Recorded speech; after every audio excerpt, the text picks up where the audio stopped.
Hi, fourth graders. It's Mrs. Lowe. I am going to be reading a novel to you. It is called The Tiger Rising by Kate DiCamillo. And your teachers will be working with you with this book in your reading class.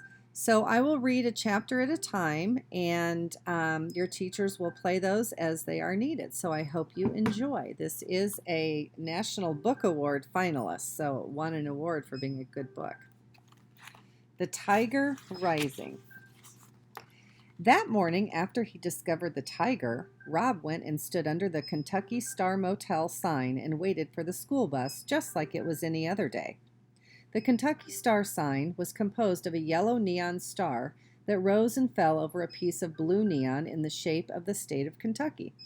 Rob liked the sign. He harbored a dim but abiding notion that it would bring him good luck. Finding the tiger had been luck, he knew that. He had been out in the woods behind the Kentucky Star Motel, way out in the woods, not really looking for anything, just wondering, hoping that maybe he would get lost or get eaten by a bear or not have to go to school ever again. That's when he saw the old Beauchamp gas station building, all boarded up and tumbling down, and next to it there was a cage, and inside the cage, unbelievably, there was a tiger, a real-life, very large tiger pacing back and forth. He was orange and gold and so bright it was like staring at the sun itself, angry and trapped in a cage. It was early morning and it looked like it might rain. It had been raining every day for almost 2 weeks. The sky was gray and the air was thick and still. Fog was hugging the ground. To Rob, it seemed as if the tiger was some magic trick rising out of the mist. He was so astounded at his discovery, so amazed, that he stood and stared. But only for a minute. He was afraid to look at the tiger for too long, afraid that the tiger would disappear. He stared and then turned and ran back into the woods toward the Kentucky Star, and the whole way home, while his brain doubted what he had seen, his heart beat out the truth to him. Tiger, tiger, tiger. That was what Rob thought about as he stood beneath the Kentucky sign star and waited for the bus. The tiger.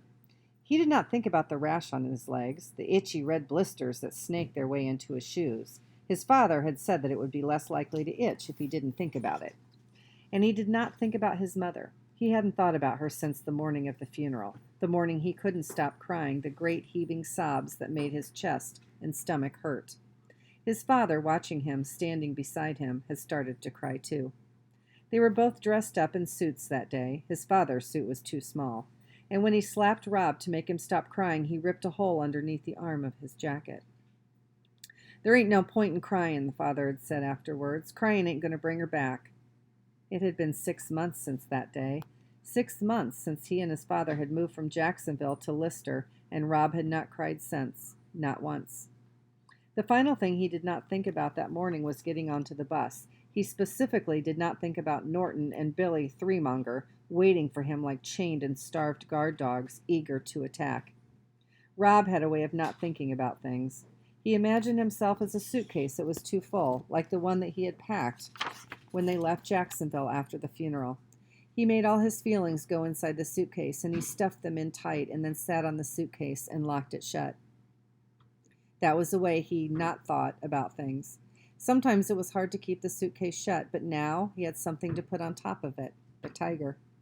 So as he waited for the bus under the Kentucky Star sign, and as the first drops of rain fell from the sullen sky, Rob imagined the tiger on top of his suitcase, blinking his golden eyes, sitting proud and strong, unaffected by all the not thoughts inside straining to come out.